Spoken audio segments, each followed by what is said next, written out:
Hello and welcome to episode 17 of The Sceptic, the Daily Sceptic's weekly podcast.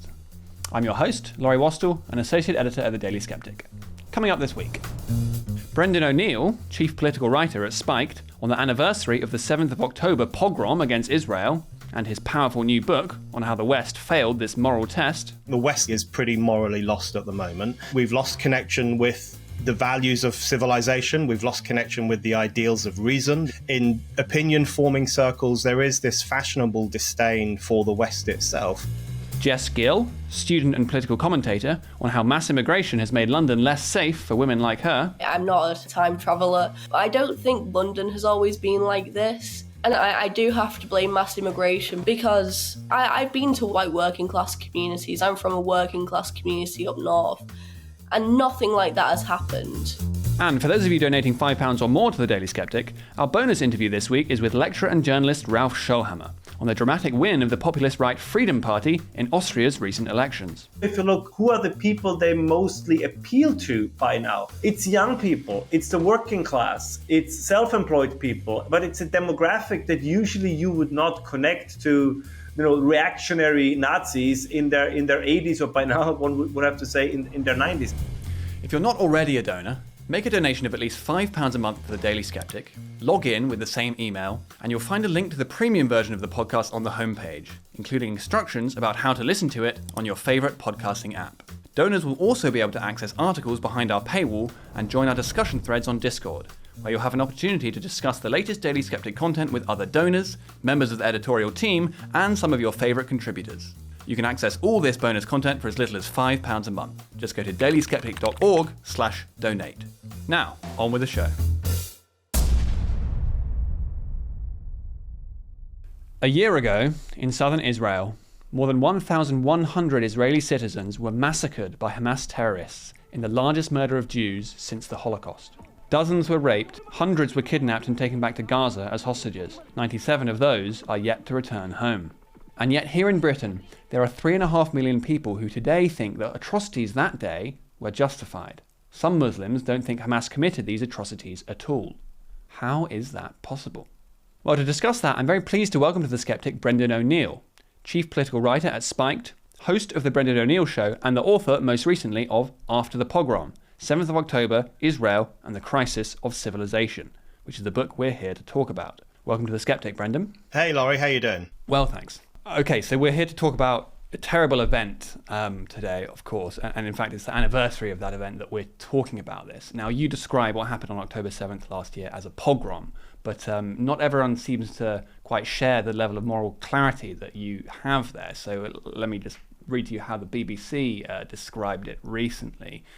Quote, "Events held marking 1 year since start of latest Middle East conflict," which is almost as if this is just another event in a war that's ongoing and it's not necessarily that unusual or significant. But one of the points you make very powerfully at the start of your book is that, no, absolutely, this is unusual and significant, and indeed it's completely barbaric. And you have some quite strong words here as well that I'm also going to quote. "A thing that felt like it belonged to the last century, to the century of war and extermination, intruded into ours. Atavistic hatreds leapt from the pages of the history books." And so perhaps it's a hard thing to put into spoken words, but can you illustrate for us what it was about this that made it so barbaric? Yeah, I mean, it was a pogrom. I think that's the right way to describe it. So that's why my book is called After the Pogrom. And of course, a pogrom can refer to any kind of bigoted uprising against a group of people, but it's usually used to refer to uprisings against Jews, racist attacks on Jews that we've seen over the centuries in Europe in particular. And I think that's what we saw on 7th of October last year. We saw a new kind of pogrom carried out by Hamas in the south of Israel. And the reason I think it was very unusual and distinctive in the 21st century, I don't think it's right to call it mass murder. I don't think it's right to call it terrorism. I think it was a complete break with every norm of civilization, because what we had here was an army of anti-Semites, a movement whose founding covenant swore it to the destruction of the Jewish state and the destruction of the Jewish people. We had that army of anti-Semites crossing the border into Israel and raping, kidnapping and murdering Jewish people. because they are Jewish people. That is what we witnessed. It was the worst act of racist violence of modern times. It was the return of the pogrom, and it had more than a few echoes of the events in Europe of the 1930s and the 1940s. So it was a huge, colossal event, I think, in human history. I think the depiction of it as just the start of the current war is a complete nonsense, and the BBC should be ashamed of itself for that headline that it put out. And the independent newspaper Today, which on the first anniversary of 7th of October has listed all the things Israel did in response rather than listing all the horrors visited on Israel on the 7th of October. So they've essentially hijacked a day of Jewish suffering and Jewish commemoration by banging their usual anti-Israel drum. They've all got it wrong. This was not simply an act of war. It was a pogrom against a people on the basis of their race and their ethnicity. And I think the West's failure to get to grips with that is really worrying. And so you mentioned we failed this moral test, right? And we seem to have failed it from multiple directions. So, I mean, you mentioned the media there, and there were some other groups that you were calling out. So the anti-racist crowd were notably silent, the sort of believe all women types, and the fascism noticers, as you describe them. And so why do you think there was so much equivocation and hypocrisy when it came to this barbaric massacre? I think, it was so interesting because we live in an era in which everything is called racism and everything is called far right, and everything can even be called fascism if the chattering classes disapprove of it. You know, Donald Trump was the new Hitler. The vote for Brexit was a new kind of fascism. Gender critical feminism is often referred to as far right. So even believing in such a thing as biological sex is now seen as a species of far right politics. Everything is referred to in those terms, except this one event. Suddenly, overnight, after 1,100 Jews were killed by anti-Jewish racists, suddenly no one was talking about the 1930s. Everyone was saying, don't compare it to Nazi Germany. That's a bit dangerous. That's a bit reckless. That kind of fashion for comparing things to fascism suddenly disappeared overnight, which was so interesting to me. And the other thing that disappeared, of course, was the Me Too slogan, believe all women. That on the 8th of October, 2023, that slogan no longer stood. And in fact, what many people said, including feminists, shamefully, they said, well, we can't be sure if women were sexually assaulted and raped on the 7th of October. Who knows? Maybe it's an Islamophobic lie. So suddenly they didn't believe women. They specifically did not believe Jewish women.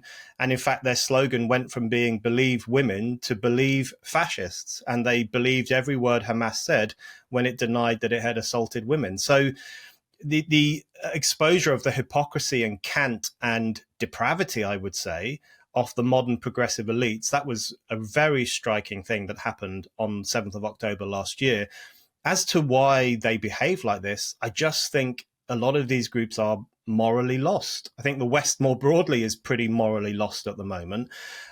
We've lost connection with the values of civilization. We've lost connection with the ideals of reason, the ideals of enlightenment. We've been turning our back on those things for a long time, especially on university campuses, especially in so-called progressive circles, in opinion forming circles. There is this fashionable disdain for the West itself. And the argument I make in my book is that when you educate a new generation, young people in particular, to be wary of the ideals of Western civilization, you risk pushing them into the arms of its opposite, which is barbarism. And I think that's what we've seen since 7th of October last year. We've seen lots of young people, especially, in fact, university educated ones or supposedly politically aware ones. We've seen a lot of them essentially line up behind Hamas rather than against the Jews that Hamas murdered. And I think that is a testament to the crisis of civilization in our own countries and our failure to really defend the values of reason, anti-racism, and opposing pogroms every time they occur. And so you mentioned some of the groups you're criticizing there and some of the responses you were criticizing. But I'm interested also in what prompted you to write the book and sort of who is it aimed at, who are you addressing, and who would you hope would have their minds changed by it, perhaps? I mean, it's very forcefully argued. Yeah, it's very forcefully argued. A Swedish reviewer said that he had to go for a jog after every chapter because every chapter made him so angry, which I guess is probably what I was trying to do. I wrote it because, I mean, as soon as 7th of October happened, I knew the response to it was going to be bad. In fact, I wrote a piece for Spiked called "A Pogrom Against Israel" while the pogrom was ongoing. And at the time I wrote that piece, the confirmed death toll was only 20. So all we knew is that 20 people were definitely dead. That later transpired to be more than 1,100.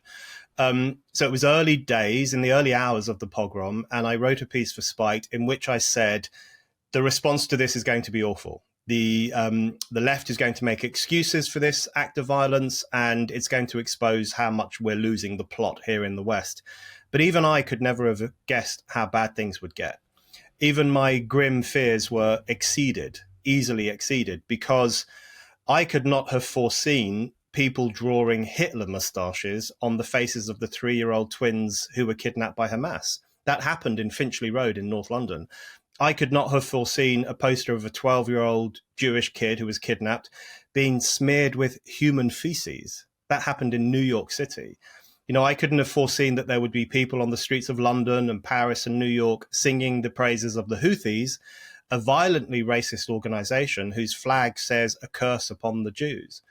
You know, that I knew things would be bad, but they were so much worse than I was expecting. And it really reached its nadir with those Gaza encampments that we saw on university campuses in Colombia, in some universities in the UK as well, which were essentially hotbeds of woke anti-Semitism. You know, on the Columbia campus, there were placards describing Israel as the pigs of the earth. And there were people were telling Jewish students to fuck off back to Poland. I mean, this was happening in the citadels of learning in Western society in 2023 and 2024. Really shocking stuff. So the fallout from 7th of October just got worse and worse, it seemed to me, with every passing week. And it was then that I decided I needed to write about this. Initially, I was very angry. And every time I cycled past a pro-Palestine demo, which I did a lot, I would scream out, you know, screw Hamas or whatever, because I just had this pent-up sense of frustration about what was happening. And eventually I thought, I need to write about this. I need to get my thoughts down on paper. I need to encapsulate what I'm feeling, and I'm sure what other people are feeling as well, about how horrific this event was, and then how horrific our response to it was. And that's really what the book is about. It's fundamentally about the failure of the West to reckon with the seriousness of 7th of October and what that failure tells us about our societies. And so you mentioned, I mean, some of the groups responding to it in this way, while it's reprehensible, you know, it's perhaps not surprising from, say, Novara Media, the Socialist Workers' Party, the kind of Palestine left types, right? But you also mentioned that, you know, the BBC and the Independent are, you know, mainstream media outlets that have been taking these kinds of stances. And it's actually been seen much more widely in our political class.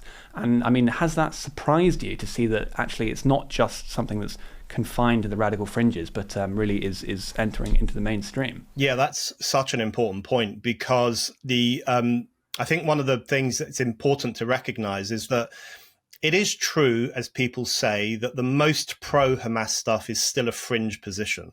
You know, you can talk to reasonable leftists all the time who will say, look, I don't like Hamas, but I really hate Israel. And, you know, I guess that's a kind of reasonable position, although I think their hatred for Israel is hysterical and deranged and out of proportion to anything Israel's ever done. But so it's right to say that the kind of people who say, I love Hezbollah or I love Hamas, which people have been saying, they are a minority. But I think the important point is that there is a relationship between that more deranged form of Israelophobia and the mainstream form of Israelophobia. So you will see anti-Israel sentiment everywhere. Every newspaper, at the BBC. I think the BBC is institutionally anti-Israel. In political circles, in the hand-wringing of the political class, even in the obsessive focus on this war to the neglect of every other conflict going on in the world right now. All of those things point to an unhealthy obsession and an unhealthy animus towards Israel within the chattering classes, within the opinion forming classes, within whatever we're supposed to call them, the woke elites, the the pseudo-progressive elites. I never quite know what to call them. In that section of society, there is a palpable hostility to Israel, and there has been for some time. And I think it's not good enough for these people to wash their hands of the minority who say, I love Hamas, because I think there's a relationship. I think the respectable hatred for Israel inflames the unhinged hatred for Israel. And, a lot of people who were on those supposedly pro-Palestine marches over the past year, when you point out that there were anti-Semitic placards and there were placards saying the Jews killed Christ and now they're killing the Palestinians, or placards showing the Star of David mangled with the Nazi swastika, which is just really a way of taunting Jews with the history of their own suffering. When you say that to the kind of supposedly respectable middle classes on these demos, they say, well, I didn't know, I didn't see it. I'm sorry, but that's not good enough. Those kinds of expressions of outright anti-Semitic hatred have been on every single one of these marches. I went on one march just to observe it. I was there for about 15 minutes and I saw a group of Islamists chanting about Muhammad coming back to kill the Jews. I was there for 15 minutes and I saw that. So it's not good enough to say, well, we didn't know it was happening. If I was going on a march every single week, and at all of those marches, there were people celebrating the lynching of black people or calling for the murder of Muslim people, I would stop going on those marches. I would have a real reckoning with myself as to how I ended up on marches like that. So for the kind of middle class left to make those excuses, it just doesn't wash. And the truth is there is a connection between their supposedly respectable loathing for the Jewish state and the street loathing that we've seen in our cities over the past year. And so to take up one of the arguments of the more respectable end of the pro-Palestine left, they would say something like, yes, it was wrong what happened on October 7th, it was a pogrom or it was a genocide, perhaps they would agree, but they would say that what Israel has been doing in Gaza in the past year has also caused thousands of deaths, and that, well, two wrongs don't make a right. What do you make of that argument? Yeah, my response to that is that there is simply no moral equivalence between what Hamas did and what Israel is doing. And I think the people who talk about it purely in terms of numbers, so they will say, well, 1,000 people died on 7th of October, but 40,000 people have died since. It's just morally illogical and morally barren to think like that, because what happened on 7th of October was a genocidal pogrom. It was an attack on a race of people carried out by racists with the sole intention of murdering civilians. What Israel has done in response to it is called war. This is war. War is horrible. This is why some of us hate Hamas, because we knew on 7th of October, not only that they would slaughter many Jewish people in Israel, but also that there would be a terrible war and many Palestinian people would die as well. Everyone knew that was going to happen. Hamas knew. That's partly why Hamas did it, because it relishes in having Palestinian martyrs in order to whip up more Western sympathy or Western support for the Palestinian cause. So everyone knew that this would kill Israelis on 7th of October and that it would lead to the deaths of Palestinians. It's all on Hamas. Hamas started this war. Hamas continues to fight this war from areas heavily populated with civilians. It refuses to surrender, which is what it should do. It refuses to give back the hostages, which is also what it should do. It just carries on and it relishes in the death and destruction that is inevitably being caused, because it knows that it will win the sympathy and the support of the institutions and activists of the West. So I think the people who say, well, what Israel has done is worse, they are morally clueless. You cannot compare fighting a just war in response to the invasion of your country to the conscious destruction of a group of people, the conscious decimation of kibbutzim in the south of Israel, because you want to kill Jews. There's no comparison whatsoever. And I think it is a testament to the historical illiteracy and the moral illiteracy of many people in the West, many observers in the West, that they cannot see a distinction between these two events. And so one of the ways that allegation of racism is sort of deflected or contained is to say, well, no, I'm not anti-Semitic, I'm anti-Zionist. And, you do even sometimes get Jews who are anti-Zionist, albeit fairly rarely, I think. But I mean, so do you think that that's a distinction that can be maintained? I don't think so. And there's a long history of some people being critical of Zionism. It was a perfectly legitimate intellectual pursuit and moral pursuit for a long time. In the 20th century, there were Jews who had religious reservations about Zionism, and there were Jews who had political reservations about Zionism. So the religious critique said, look, we don't have the right to create a theocratic state until the Messiah comes. That's what some religious Jews would have said. And the political critique, a lot of which came from radical leftists like Leon Trotsky and Rosa Luxemburg, their argument was that Zionism represented an accommodation with anti-Semitism rather than a confrontation with it. So they made the point that if the Jews flee Europe and create their own homeland, we're letting the anti-Semites win. And what we should do is challenge anti-Semitism in European society.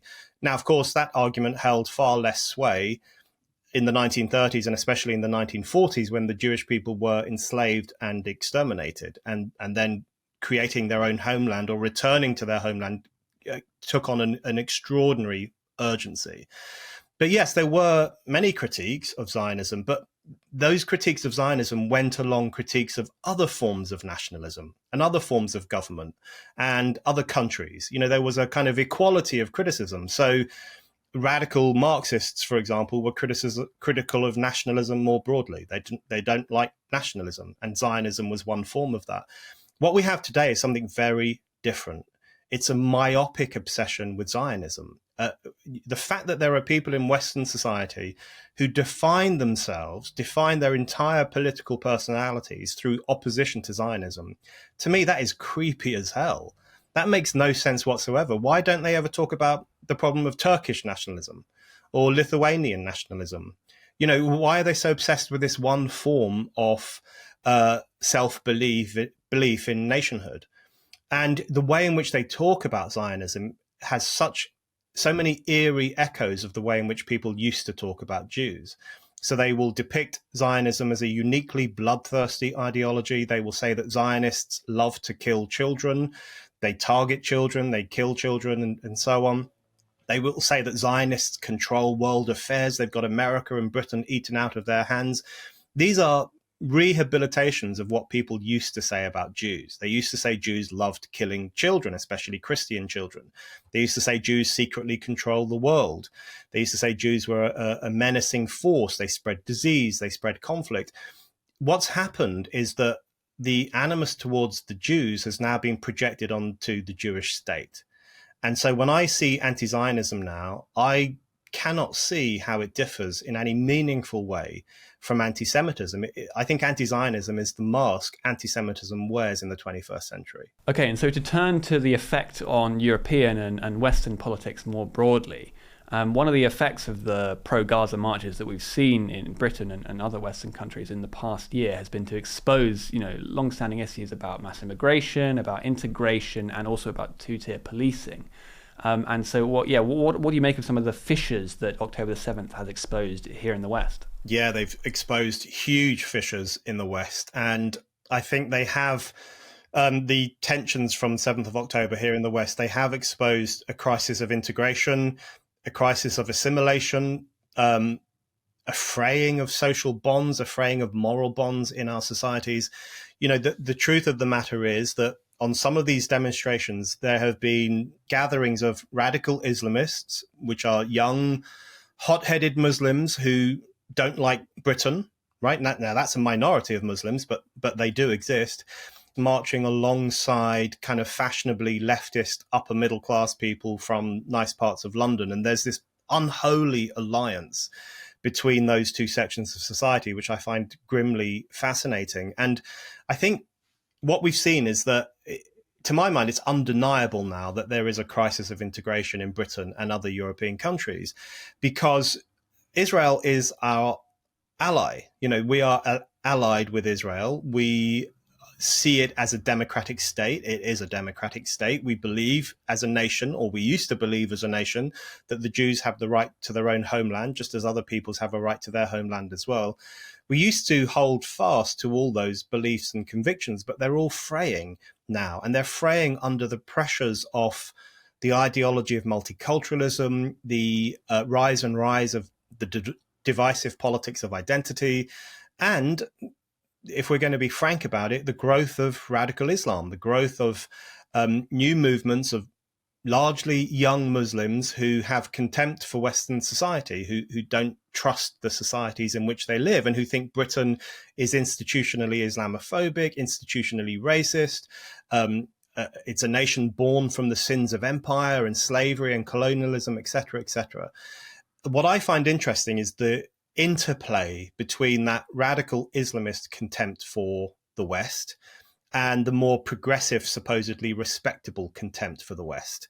And I think there is an interplay between those two things, because my view is that if the political class and the intellectual elites continually do down Britain, continually say, oh, our history is pockmarked with crimes and we did terrible, terrible things and we should atone for the rest of time, it is not surprising in that situation that you will inflame anti-British sentiment in other sections of society, that you will create a situation where migrant communities or the descendants of migrants think to themselves, well, why should I integrate into this country if it's such a horrible place? Why should I integrate into a country that has been racist for thousands of years and which once had an empire and loved having slaves and all that stuff that they're told all the time?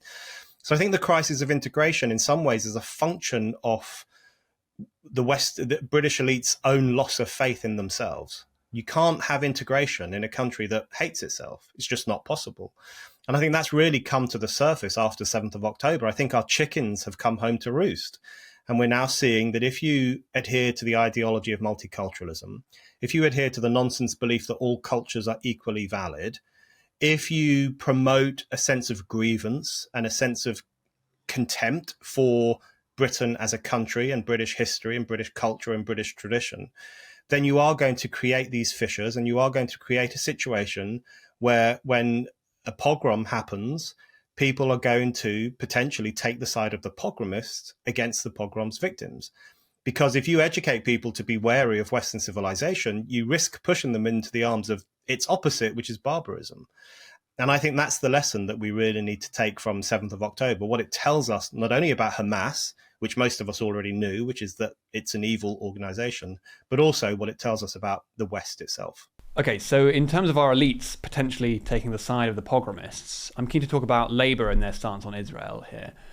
Because, of course, the pro-Gaza lobby have really been breathing down Labour's neck in the past year. And, of course, recently, I know you wrote about this, we saw David Lammy's suspension of some of our arms licenses to Israel. And, there was, when Keir Starmer had to get up to defend this in the Commons, he kind of did it in typical lawyer Starmer fashion. I'll just give you the quote here. He said, quote, that it was not an Israel issue, and that it was, in fact, a legal decision and not a policy decision. So along with both of those, the pro-Gaza lobby and this kind of legalistic approach to international affairs, what do you make of Labour's stance on Israel? I think it is awful. I think Labour's position on Israel is awful. And it's trying to please both sides. So Labour is trying to keep pro-Israel people happy by every now and then paying lip service to the idea of Israel's right to defend itself. But then it's also trying to give succor to the anti-Israel mob and to some of its Muslim voters who it's worried about losing, and to the left-wing sections of the party by saying, well, Israel might be committing war crimes and we might have to take away some of its guns, etc. And of course, neither side is happy. The pro-Israel side, and I would consider myself on that side, they're not happy because they think Labour is actually bit by bit abandoning Israel. And then the other side's not happy because they're not happy unless you're calling for the wholesale destruction of Israel. They don't want you just to take away some of its guns. They want you to disarm it entirely and, I guess, leave it wide open to the attacks of its anti-Semitic enemies. So neither side is happy with what Labour is doing. But I thought that Labour's suspension of certain arms licenses was unforgivable. It was grotesque. And I know lots of people said, well, it was only a few bits and pieces for planes or whatever. And it was only, 10%, 20% of arms sales licenses, something like that. That's not the point. The point is that in doing this, the government inflamed the broader argument that Israel should be disarmed. They gave license, they gave a green light to all those people on the streets, tens of thousands of people, and we saw them on the streets the other day again, saying, stop arming Israel. So they in feeding those people this withdrawal of certain arms licenses, Labour really inflamed that demand that Israel should not be given any weapons by the West. And just think about what that means. What that means is that what these people are saying, when they say Israel should stop bombing Hezbollah and Hamas, and also Israel should have its guns taken away, what they're saying is that Israel should be open to attack. They're saying to Israel, take it on the chin. They're essentially saying Jewish people should let themselves be killed, because if they respond, if they fight back, it's too horrible, it's too bloody, we don't like it. So they should sit back and let this happen to them. You know, when they kick up a fuss about Israel's response to 7th of October, what they're really saying is that Israel shouldn't have responded to the 7th of October. It shouldn't have done anything. It should have just acknowledged that it probably deserved it, and that's life. And so you have a situation where there are serious voices in Western society who are essentially saying that Jews, unique among the peoples of the world, should let themselves be attacked, should let themselves be killed. And this really feeds into a historical tension in how Western progressives or the Western elites view Jewish people. They kind of, over the past 70 years or so, we like Jewish people when they're victims. We like watching Holocaust movies, for example, which have been very popular over the past few decades, where we see emaciated Jews and they're suffering and some of them survive. And that makes us feel good to watch stuff like that. But when Jews stand up and pick up a gun and say, listen, there's consequences now. If you kill Jews, there's consequences. You can't kill Jews with impunity anymore like you could 80 years ago. When Jews do that, these same people go nuts. They say, well, this is a bit much. Why don't you just sit back and let things develop as they will develop? So that kind of tension between how Western elites relate to Jewish people, I think, is also grimly fascinating. And my view is that in giving the idea that it is legitimate to withdraw arms from the Jewish state while it is under attack from armies of anti-Semites, from the Islamic Republic of Iran, and from sections of Yemen, that is unforgivable. I think we need to continue arming Israel so that it can defend itself against these regressive militants. And so in terms of some of those consequences, obviously it's a very tense situation in the Middle East at the moment, as it always is. And some people have said that Israel's present invasion of southern Lebanon is unwise. What do you make of that invasion and of the broader geopolitical situation? Well, in the Middle East, things are very volatile at the moment and quite unpredictable as well, I think. I think my view is that Israel had every right to go after Hamas after what Hamas did on 7th of October. And I also think Israel has the right to go after Hezbollah because Hezbollah has been bombing Israel every day for a year. From the 8th of October 2023 through to today, Hezbollah has been firing rockets at Israel in solidarity with the pogromists of Hamas. So Israel has been under attack from both on its southern border and on its northern border as well. And, some of Hezbollah's rockets have had a devastating impact. 60,000 people have been exiled from northern Israel. They've had to move out of their homes and their communities. 12 Druze children were killed by a Hezbollah rocket in northern Israel 3 months ago. This is a serious business. And just imagine if there were a violently anti-British army on the Isle of Wight, say, firing rockets at Britain every single day, forcing millions of people out of their homes, which would be kind of our equivalent of those numbers, and killing scores and scores of our kids. I mean, we would do something about that. We would go to the Isle of Wight and sort these people out. And that's what Israel is doing. But apparently when Israel confronts the people who are attacking it, apparently that's a war crime. That's genocide. That's terrorism. It's such nonsense. So I think Israel has the right to go after these two armies. I think the way it's going after Hezbollah has been extraordinary. The Pagers attack, I think, is one of the most extraordinary acts in the history of warfare. We go on and on about the Trojan horse of ancient times, but these were 3,000 Trojan horses directly in the pockets of Israel's enemies. Nothing like that has ever happened before. So Israel is trying to be as targeted as it can with Hezbollah, though, of course, inevitably, as in every war that's ever occurred, there will be civilian casualties as well. And that's terrible, tragic. But I do think Israel has the right to fight these wars. And I do think that the big question in terms of the Middle East now is what will happen between Israel and Iran. My feeling is that Iran is weaker than people think, and it will have been hugely weakened by the essential destruction of Hezbollah, which I think is forthcoming. So Iran is quite weak, but a weak state can be a dangerous state. And Iran might respond recklessly to its weakening by Israel. So I think that's the front that we need to keep a close eye on, what's going to happen between Israel and the country that sponsors Israel's enemies, Iran.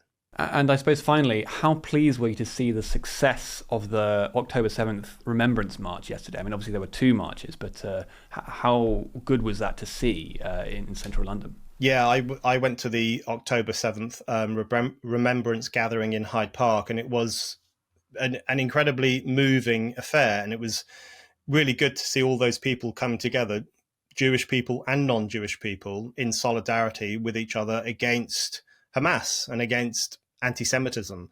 And I think that was, and also obviously calling for the release of the hostages who are still being held in Gaza. It was a really important moment. And I couldn't help but be struck by the differences between this gathering and some of the supposedly pro-Palestine gatherings we've seen over the past year. At this gathering in Hyde Park, there was no anger, there was no rage. There was certainly no flag burning, or no one burned the Palestinian flag, for example. No one said anything objectionable about the Palestinian people or about Muslims. There was nothing like that whatsoever.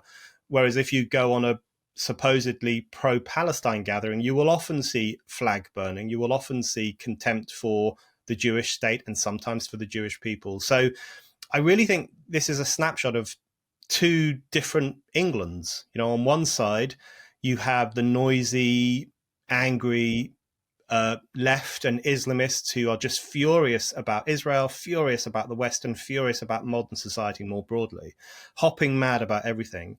And on the other side, you have the Jewish community and the people who support the Jewish community who are just interested in tackling racism, restoring peace, and standing with Israel while it's under attack. So I think we've seen an interesting snapshot of how different those sections of society are. And I'm pretty happy to be on the section that is on the side of Israel, on the side of Jewish people, against racism, against hysteria, and against this turn against modernity that we're seeing in our societies. Okay, with that, Brendan O'Neill, thanks very much for coming on. Thanks, Laurie. And if you want to get your own copy of After the Pogrom, there's a link in the description. Now, when the London Mayor Sadiq Khan isn't decolonising London's street names, he can be found talking up the capital's vibrancy and diversity. But many would rather he focused on policing its streets, particularly women. Met figures show that 1 rape is reported in London every hour, and campaigners say the true number is likely even higher. So why is London so unsafe? And why do so many insist that it isn't? Well, to discuss that and to tell us about some of her own experiences of life as a student in London, I'm pleased to be joined by Jess Gill, political commentator and head of communications at the Ladies of Liberty Alliance. Welcome to The Sceptic, Jess. Great, thank you so much for having me. Okay, so before we get into these horrible experiences you've had, just tell us a bit about you. I mean, you're pretty young to be a political commentator. How did you sort of get involved in these kinds of spaces, and what made you take an interest in politics? Yeah, so I originally started to get active in politics when I was around 15, around 6 years ago. Maybe a bit earlier than that. I was involved in my local youth council, and I just felt inspired because something that I feel like really concerned about is domestic violence and sexual violence towards women. I think that's a natural thing that most people should be concerned about. And so I joined my local youth council, and through that and through just watching like Oxford Union debates, watching Ben Shapiro a bit too much in my teenage years, I started to grow an interest in politics.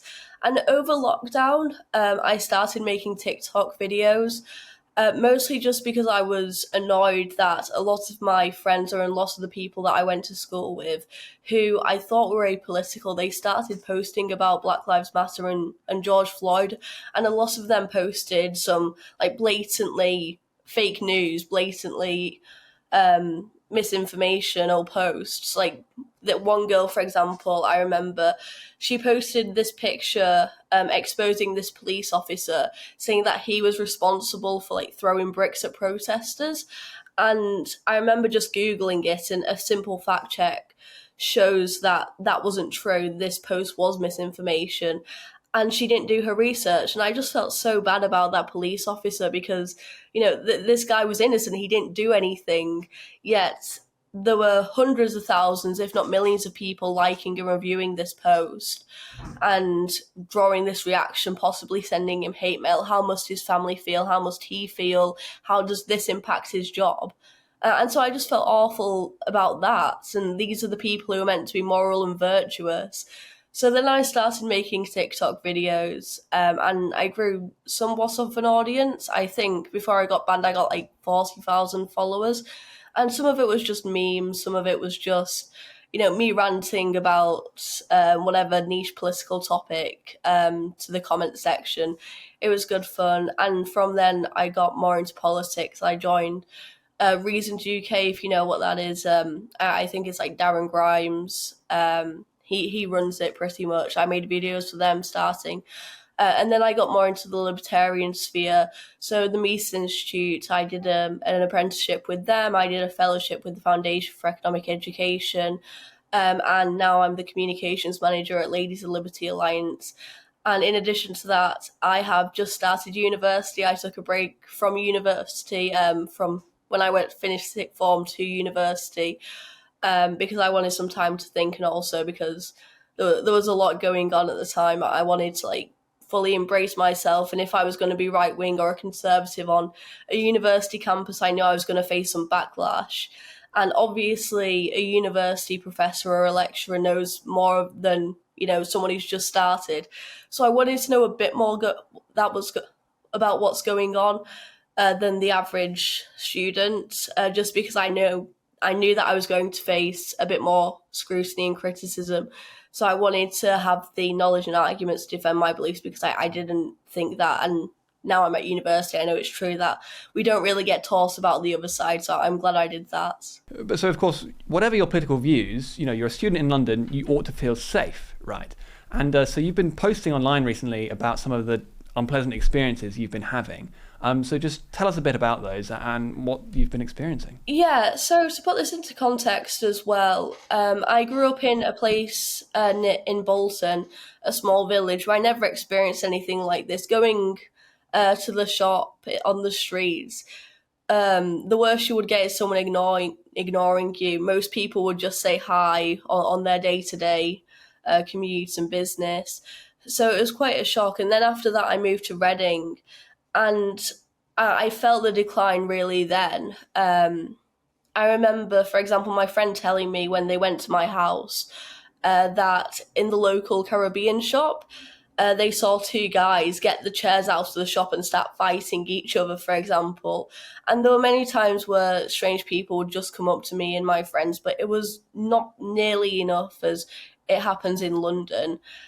I knew London was going to be bad, but I didn't expect it to be this bad. It's quite comical because literally for the first week, every time I went outside my house, something would happen. I just moved, it must be like 2 or 3 weeks ago now, less than a month ago. And the first time I went out my house, there were two guys, two black men, just outside the bus stop. And they... I couldn't really make out what they were saying, but they made some sexual comments to me and encouraged me to come over. And obviously I didn't, I just ignored them. I think most women just ignore these advances. And the whole time I was there waiting for the bus, they wouldn't stop. And so that was my first experience living where I live now in North London, which wasn't very nice. And then there's been a few other times. For example, me and my friend, we were walking back from the station to my accommodation. And I encouraged my friend, I said, let's take the bus back because this is quite a dodgy place. And they were like, no, we'll just walk. It's only a 10-minute walk. Because I generally don't feel safe on that 10-minute walk, especially at night. And I was vindicated within a few minutes because this man... He kept on coming up to us, and again, I couldn't really understand what he was saying. He must have been like some Asian descent, I'm not too sure. And he was saying something about music or a CD or something. And we tried to ignore him. We said, no, thank you. Tried to brush him off. And he just kept on following us for like a few minutes, and it was really unsettling. And it took my friend to like shout at him for him to finally go away. It got that bad. There have been a few other times, for example, one less offensive time, one funny time. It was still a bit uncomfortable, and it was like, why are you doing this? This guy, again, when I was leaving my accommodation to the bus stop, he asked if I could smell my hair, if he could smell my hair, and I was just like, no.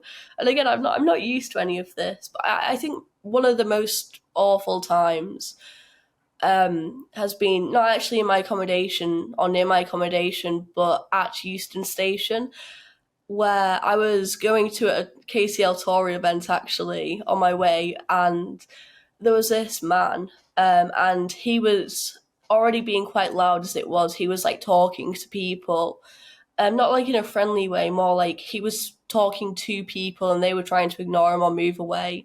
And he finally got round to me, and he was like staring at me. I had my headphones on, but no music was playing, and he told me to breathe for some reason. I'm not sure why, but he was like, take deep breaths, and I was just like, what? Like, I didn't say anything, but that's so random. And because I was ignoring him, and then it wasn't in an aggressive way, but he just kept on saying that I look like a slut, which wasn't very nice. And everyone was like there around me as well. No one said anything, no one intervened, which I also find quite sad because, again, it's a public space, and I don't think you should react that way when a young woman is being, well, let's face it is some sort of sexual harassment. He might not be punching me, but it's still, he's verbally harassing me, and nobody's saying anything because there are going to be bad members of society. And I think, in order to stop bad guys, you do need good guys there. And I think, with London being so atomised and individualised as well, I think it's led to people just minding their own business when these things happen. I think that's part of the problem as well. Definitely. And I suppose with all of those, how has that made you feel as a young woman? Yeah, it's made me feel unsafe, definitely. I do wonder how everyone else does it. Most of my friends live near closer to the uni accommodation, so I don't think they suffer with it as bad. It is a tough one because I do try and take as many precautions as I can going outside. Like I said, the tube station is a 10-minute walk away, but I still get the bus as well. You do have to rely heavily on public transport. There have been times where I've just got Ubers, where I just feel so uncomfortable that I don't want to, face even the bus, because sometimes people just stare at you on the bus as well. So there have been situations like that.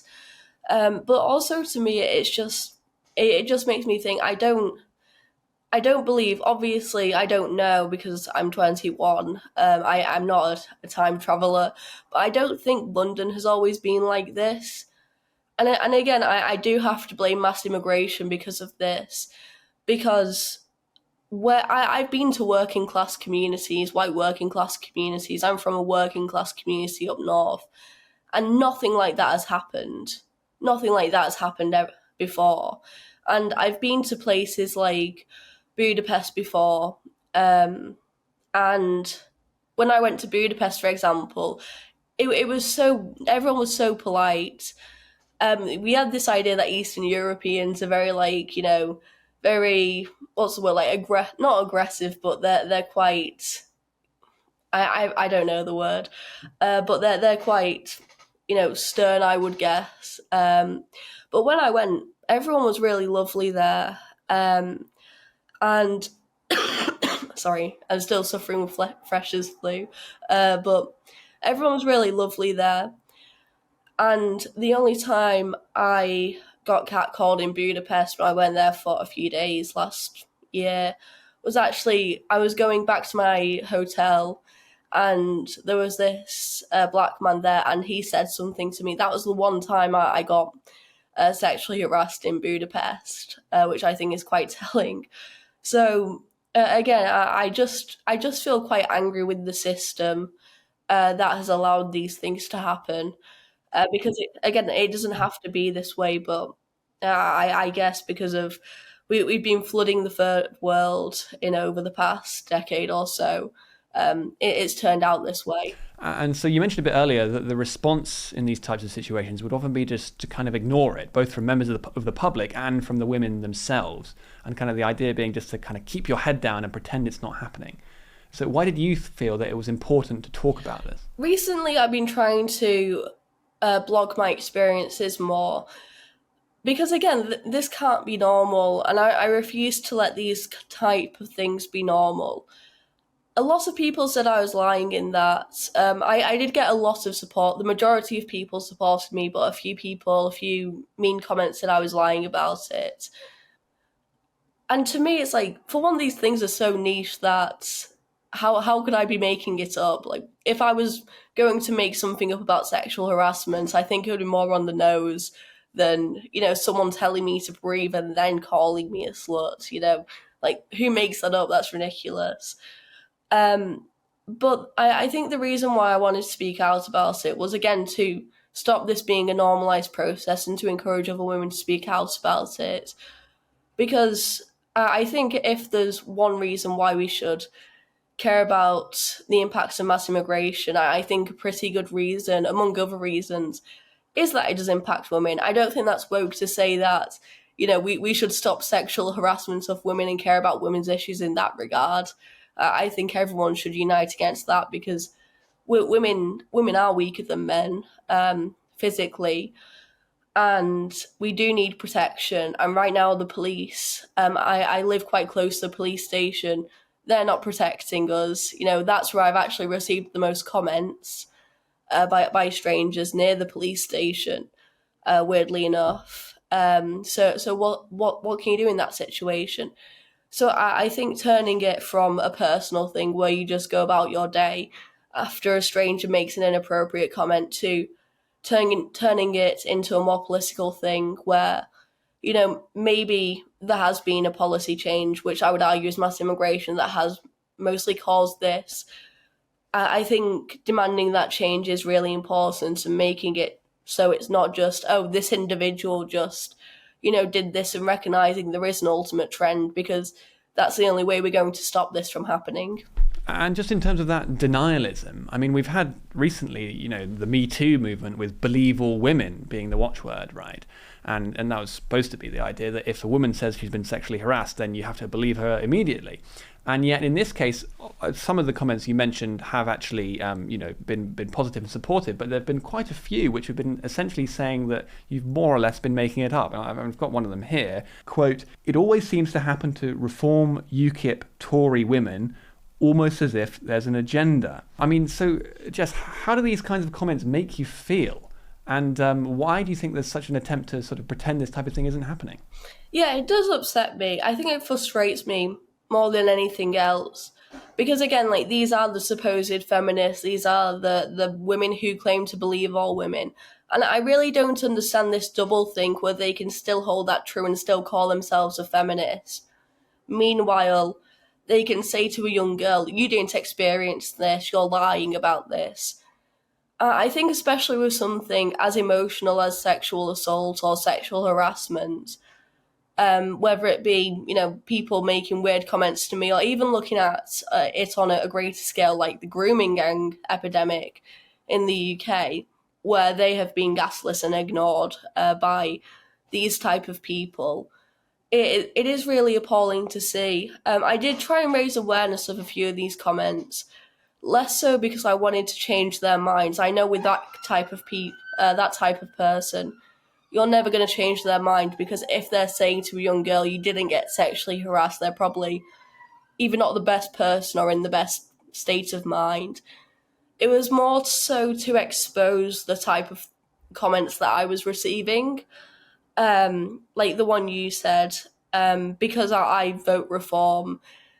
it's almost as if like I can't experience this and I'm making it up. And in that comment, she said that she had always felt safe in London, and I just think that cannot be true. You must have your head in the sand.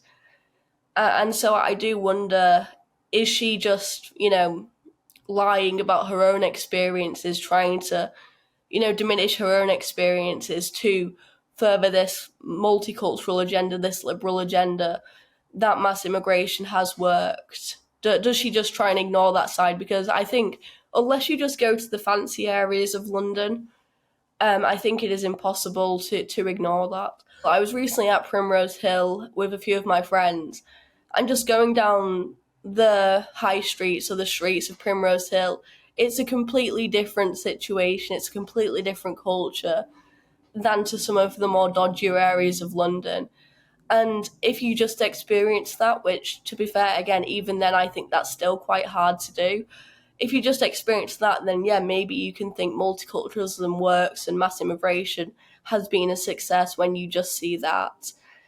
And I think maybe that could be where she's coming from with that. And I suppose finally, are you going to let this affect you going forward? And sort of what's next for you in your career? I mean, obviously you're at university at the moment. Yeah, I'm going to try not to let this affect me. I think the good thing about London is that you can escape the bad areas quite easily on the tube and just go to the good areas. Obviously, I still have to go through the bad area of my accommodation area, but hopefully I can go to the nicer areas. In terms of next steps, I'm going to try and focus on my studies for a bit, although I was thinking of starting an organisation dedicated to showing how mass immigration has impacted women. It would be quite a big project, and I'm still figuring out the logistics of it, and I don't know whether I can have that time and commitment to start an organisation rather than a personal thing. But I think some political activism does need to be taken, because it is really heartbreaking to see when, young girls and women are being impacted by these things and nobody seems to care. So I think that's what I want to focus my efforts on, because I think so much politics is just shouting into the echo chamber on Twitter. So I think it would be good to channel my own political activism into something that's quite useful. Well, Jess Gill, thanks very much for coming on The Sceptic and telling your story. Thank you. That's the end of the free part of the podcast. If you'd like to listen to the bonus interview, you'll need to become a regular donor to the Daily Sceptic. For as little as £5 a month, not only will you be able to watch or listen to the whole podcast, you'll also be able to access articles behind our paywall and join our discussion forum on Discord, where you'll have an opportunity to discuss the latest content on the Daily Sceptic with other donors, members of the editorial team, and some of your favourite contributors. Once you've become a donor, log in to the Daily Sceptic using the same email, and you'll find a link to the premium version of the podcast on the homepage, including instructions about how to listen to it on your favourite podcasting app. Remember, you can access all this bonus content for as little as £5 a month. Just go to dailyskeptic.org/donate.